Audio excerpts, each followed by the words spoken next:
नमस्कार, स्वागत है आपका प्राइम टीवी में। मैं हूं आपके साथ प्रिया तिवारी। शुरुआत करते हैं बुलेटिन की।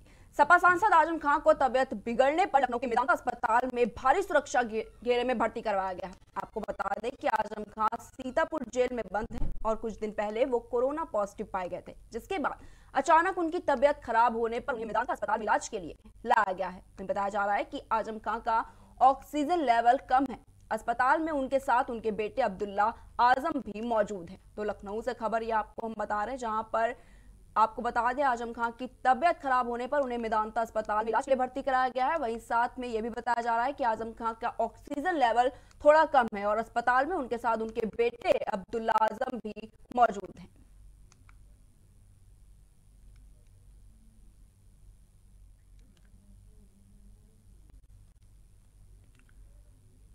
तो इस खबर पर ज्यादा जानकारी के लिए फोन लाइन पर हमारे साथ जुड़ चुके हैं हमारे सहयोगी शहबाज। तो शहबाज जी, किस तरह की उनकी फिलहाल तबियत है? जिस तरह से कोविड के देखते हुए उनको मेदांता अस्पताल में भर्ती कराया गया, तो फिलहाल क्या कुछ कहना आपका इस पे? जी, बताना चाहूंगा कि जब आजम खान की तबीयत बिगड़ी तो उनको मेदांता हॉस्पिटल में ले जाया गया। वहां पर अभी जो वहां के डॉक्टर हैं जो उनका इलाज कर रहे हैं, उनका कहना है कि जो अभी आजम खान की ताजा स्थिति वो थोड़ी सी नाजुक बनी हुई है। उनका ऑक्सीजन लेवल भी 90 के आसपास आ रहा है। हालांकि एक टीम है जो आजम खान की लगातार देख रही है, उसकी देखरेख में आजम खान वहां पर एडमिट है, जहां पर उनका विशेष ध्यान दिया जा रहा है। जब आजम खान सीतापुर जेल में बंद थे तभी उनको कोरोना पॉजिटिव हुआ था। जी, बहुत बहुत धन्यवाद शहबाज जी आपका हमारे साथ जुड़ने के लिए। तो लखनऊ से खबर थी, जहां पर आजम खां की तबियत बिगड़ने पर उनको लखनऊ के मेदांता अस्पताल में इलाज के लिए भर्ती कराया गया। और आपको बता दें कि आजम खां का ऑक्सीजन लेवल बताया गया कि थोड़ा कम है। वहीं अस्पताल में उनके साथ उनके बेटे अब्दुल्ला आजम भी मौजूद है। करते हैं खबर की ओर। आगरा से भाजपा विधायक राम गोपाल लोधी यूपी की लचर स्वास्थ्य व्यवस्था के शिकार हो गए हैं। बता दें कि वो अपनी बीमार पत्नी को घंटों इलाज दिलवाने के लिए भटकते रहे। वहीं काफी मशक्कत करने के बाद डीएम ने जब मामले में हस्तक्षेप किया तो उनकी पत्नी को बेड मिला और उनका इलाज शुरू हुआ। वहीं अपनी आप बीती खुद विधायक ने वीडियो के जरिए लोगों से साझा किया। उनका कहना है कि जब विधायकों की कोई सुनवाई नहीं हो रही तो फिर आम जनमानस का क्या होगा।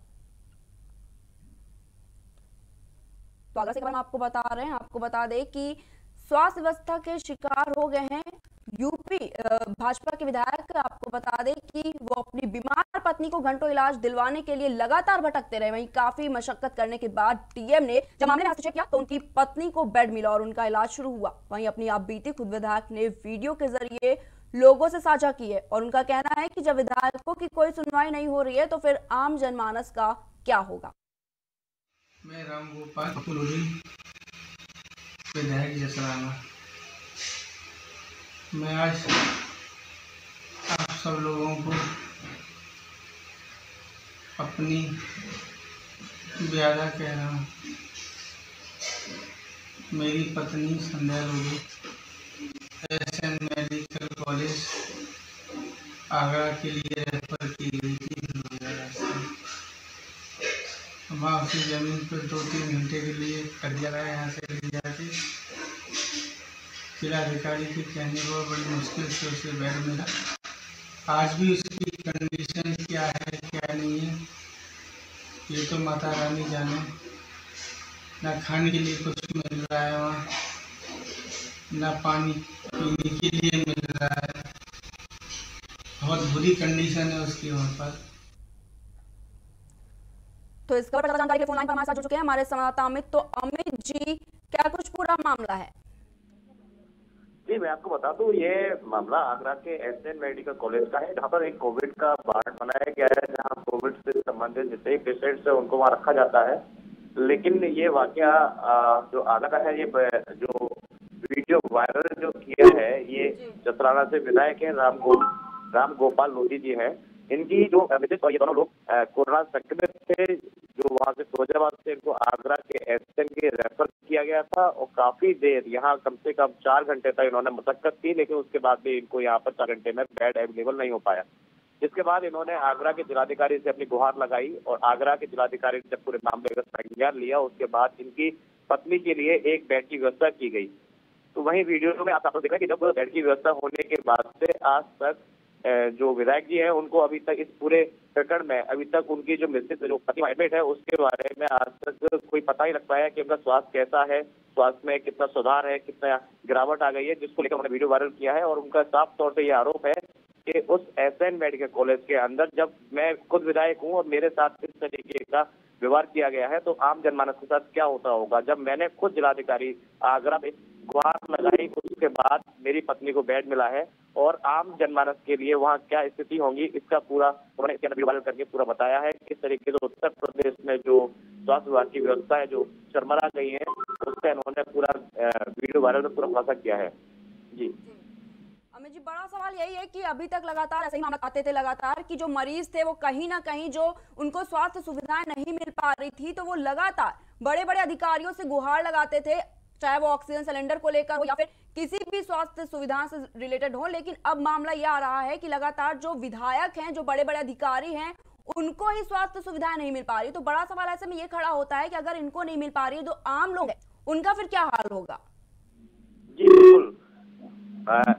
बिल्कुल, लगातार हमारे प्राइम टीवी टीम ने बिल्कुल जो आगरा में स्वास्थ्य सेवाओं की जो भी लचर व्यवस्था थी उसको लगातार दिखाता रहा है। और उसके बाद लगातार हमारे वीडियो जब टीवी में चले हैं उसके बाद प्रशासन के अधिकारी उसको जो स्थिति है उसको संभालने में आगे आते दिखाई दिए हैं। लेकिन उसके बाद में ये बहुत बड़ा सवाल है कि एक विधायक जो भाजपा से विधायक सत्ताधारी पार्टी के विधायक है और उनकी जो पत्नी संक्रमित है उसको भी फ्लैट लेने के लिए तरीके से 4 घंटे तक कड़ी मशक्कत करनी पड़ी और मशक्कत भी उनकी बेकार चली गई। उसके बाद में उन्हें जिलाधिकारी आगरा को जिस तरीके से पूरे मामले का संज्ञान लेने के बाद में उनको एक बेड मुहैया कराया गया। और वही दूसरी लापरवाही ये दिखाई देती है कि विधायक की पत्नी को एडमिट करने के बाद में जिलाधिकारी के माध्यम से एडमिट तो कर लिया गया लेकिन उसके बाद में भी अभी तक उनको किसी तरीके की चिकित्सा सेवा क्या दी जा रही है क्या नहीं दी जा रही है उसका कोई भी विवरण अभी तक विधायक के पास में नहीं पहुंच पाया है।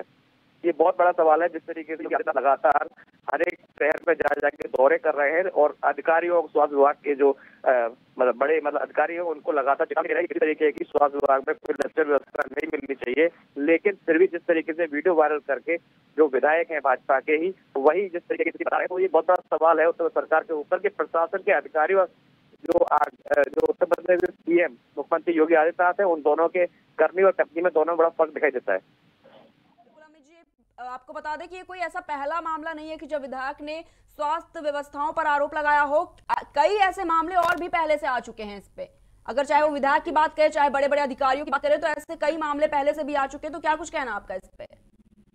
जी लगातार बिल्कुल आप सोशल मीडिया के माध्यम से और चैनल के माध्यम से लगातार हम भी देख रहे हैं और हम अपना कवरेज भी करते हैं तो लगातार यही चीज देखने को मिलती है। हर जगह स्वास्थ्य विभाग की जो व्यवस्था है वो कोई लचर व्यवस्था है। वहाँ कोई कोविड पेशेंट को खास तौर से कोविड पेशेंट्स को लेके बड़ा ही लचर उनका व्यवहार है और बड़ा संवेदनहीन जो बोला जाए एक तरीके से कि कोविड का पेशेंट है उसको स्वास्थ्य कर्मी इस तरीके से देखते हैं कि पता नहीं क्या व्यक्ति है कैसा रोग है इससे हम संक्रमित हो जाएंगे तो उसको बिल्कुल एक बेचारा बना के अलग छोड़ दिया जाता है। उसको बेड की व्यवस्था ली जाती है, उसको दवाई की व्यवस्था नहीं की जाती है। अगर उसको किसी कारण से किसी बड़े अधिकारी के अप्रोच से उसको अगर एडमिट किया जाता है तो उसके बाद में उसके साथ में सौतेला व्यवहार किया जाता है। कोई उसको मेडिसिन देने के लिए नहीं जाता है, कोई उसको खाना देने नहीं जाता है, कोई उसको पानी देने नहीं जाता है। वो अकेला ही एक जगह कोविड वार्ड बना दिया गया, उसके अंदर ही वो लोग अपना पड़ा रहते हैं और कोई भी ऐसा व्यक्ति नहीं है। कई वीडियो आगरा से ऐसे वायरल हुए थे जहाँ ऑक्सीजन लगाने के लिए खुद मरीज के तीमारदार हैं, कोविड पेशेंट जो तीमारदार है वो खुद ही आगे आए थे, उन्होंने ही ऑक्सीजन सेंटर लगाए थे। वहाँ ऑक्सीजन सेंटर लगाने के लिए भी स्वास्थ्यकर्मी आगे नहीं आते। कई बार ऐसे वीडियो देखे गए जी। अगर सरकार की बात करें तो लगातार कई ऐसे दावे करते नजर आ रही है कि जो मरीज हैं उनको बेड मुहैया, अगर बात सरकारी अस्पतालों की करें तो उनमें भी गाइडलाइन जारी की गई थी कि अगर सरकारी हॉस्पिटल्स में बेड नहीं मिल पाते हैं तो उनको प्राइवेट में शिफ्ट किया जाएगा जिसका सारा खर्चा सरकार उठाएगी। लेकिन उसके बाद भी लगातार इस तरीके के मामले सामने आते रहते हैं कि मरीजों को अस्पतालों में बेड नहीं मिल पा रहे हैं। जी बिल्कुल, जो ये आदेश आप बता रहे हैं वो आदेश ये हुए थे लेकिन ये आदेश बिल्कुल ऊंट के मुंह में जीरे के बराबर हैं। आप कह रहे थे कि अगर हमारे सरकारी अस्पताल में कोई कोविड पेशेंट है उसको अगर बेड नहीं मिलता है तो उसको प्राइवेट हॉस्पिटल के अंदर एडमिट करेंगे और जिसका निर्धारित शुल्क लगाया गया था उससे ऊपर कोई भी प्रशासन पैसा नहीं लेगा। लेकिन ये सारी जो कहावतें हैं ये कहने के लिए है केवल वहाँ पर मन माफिक एक तो सबसे पहले बेड वहाँ उपलब्ध नहीं है और बेड लेने की एवज में वहाँ मोटी रकम वसूल की जाती है और उसके बाद में तीमारदार से जो शुल्क सरकार के द्वारा जो रखे गए हैं उससे अलग पैसा लिया जाता है। इसका मुख्य कारण यह है कि जब पेशेंट तीमारदार जो हैं वो वहाँ मतलब पहुंचते हैं, उनको पहले अपने पेशेंट की जान बचाने की पड़ती है, इसलिए वो वहाँ के जो शुल्क है उसको भूल जाता है और जो हॉस्पिटल प्रशासन जो उस शुल्क मांगता है वो उसको मजबूरी में देना पड़ता है। कई वीडियोस आगरा में ऐसे ही वायरल हुए हैं जो कोविड पेशेंट्स की डेथ जहाँ हो गई है और डेथ के बाद बॉडी देने के लिए भी हॉस्पिटल, प्राइवेट संचालक हॉस्पिटल जो है उन्होंने बॉडी देने के लिए भी इनकार कर दिया और जब तक पूरा बिल नहीं चुकाया गया तब तक वहां से उनको जो पेशेंट की बॉडी है जो उसको भी नहीं दिया गया था। बहुत बहुत अमित जी, आपका हमारे साथ जुड़ने के लिए धन्यवाद। रुक करते हैं तो जिस तरह से आपको बता दें कि खबर आगरा से थी, जहां पर भाजपा विधायक रामगोपाल लोधी यूपी की स्वास्थ्य व्यवस्था के शिकार हो गए और साथ ही आपको बता दें कि अपनी बीमार पत्नी को घंटों इलाज दिलवाने के लिए वो लगातार भटकते रहे। काफी मशक्कत करने के बाद डीएम ने जब मामले में हस्तक्षेप किया तो उनकी पत्नी को बेड मिला और उनका इलाज शुरू हो गया। वहीं अपनी आपबीती खुद विधायक ने वीडियो के जरिए लोगों से साझा की और उनका ये कहना है कि जब विधायकों की कोई सुनवाई नहीं हो रही है तो फिर आम जनमानस का क्या होगा। फिलहाल रुक करते अगली खबर की ओर। प्रदेश के कैबिनेट मंत्री सुरेश कुमार खन्ना ने मेडिकल कॉलेज का निरीक्षण किया और साथ ही उन्होंने कोविड सेंटर में भर्ती मरीजों का हालचाल जाना है। और इस मौके पर खन्ना ने कहा है कि रिकवरी रेट बढ़ रहा है और इसीलिए कोरोना को लेकर चिंतित ना हो और सोशल मीडिया पर अफवाह फैलाने वालों पर नजर रखें। इससे भय की स्थिति उत्पन्न हो रही है और सरकार लगातार व्यवस्थित ढंग से कार्य कर रही है, जिस कारण कोरोना के अधिकांशतः मरीज ठीक होकर घरों पर पहुंच रहे हैं। साथ ही उन्होंने मेडिकल कॉलेज में व्यवस्थाएं दुरुस्त करने के निर्देश दिए और ये भी कहा है कि जनपद में प्रतिदिन 5000 टेस्ट किए जा रहे हैं और हम लगातार सुधार की ओर हैं। हमारे मुख्यमंत्री भी लगातार ब्रीफिंग कर रहे हैं और मेडिकल कॉलेज में भर्ती मरीज भी संतुष्ट हैं।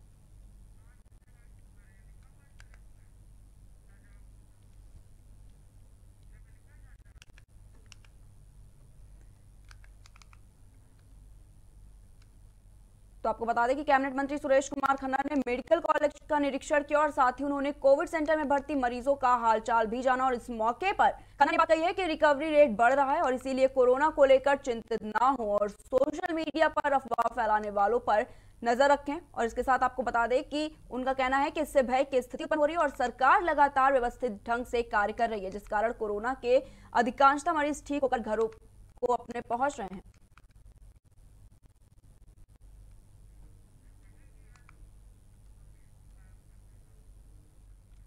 रुक करते अगली खबर की ओर। उत्तर प्रदेश की राजधानी लखनऊ में अखिल भारतीय उद्योग व्यापार मंडल की ओर से सीएम योगी को एक पत्र भेजा गया है, जिसमें उन्होंने मांग की है कि प्रदेश में शराब की दुकानों को खोलने का आदेश दिया जाए। कारोबारियों का ये कहना है कि दुकानें बंद होने से करीब हर रोज करोड़ों का नुकसान हो रहा है। उन्होंने कहा है कि अगर सरकार दुकान खुलने के आदेश देती है तो वो सोशल डिस्टेंसिंग के साथ दुकानें खोलेंगे। तो बड़ी खबर हम आपको लखनऊ से बता रहे हैं, जहां पर अखिल भारतीय उद्योग व्यापार मंडल की ओर से सीएम योगी को एक पत्र भेजा गया है, जिसमें व्यापारियों ने मांग की है कि प्रदेश में शराब की दुकानों को खोल दी जाए और साथ ही कारोबारियों का यह कहना है कि दुकानें बंद होने से करीब हर रोज करोड़ों का नुकसान हो रहा है और इसके साथ ही अगर सरकार दुकान खुलने के आदेश देती है तो वो सोशल डिस्टेंसिंग के साथ ही दुकानें खोलेंगे।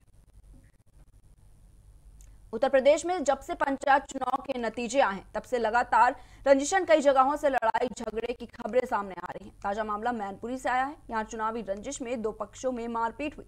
वर्तमान प्रधान के परिवार का यह कहना है कि दूसरे पक्ष की तरफ से आए दिन उन्हें धमकी दी जाती है। वहीं अब उन्होंने प्रधान पर लाठी डंडों से हमला कर दिया। सूचना मिलने पर पहुंची पुलिस ने जांच शुरू कर दी है।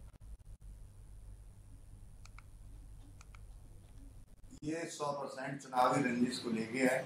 कई बार इन्होंने दरवाजे पर आकर गाली गलौज किया।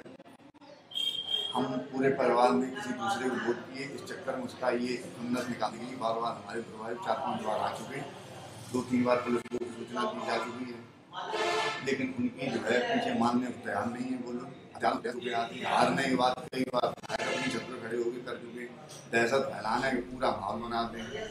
अगर कोई सामना करता है मारपीट को आ जाते हैं।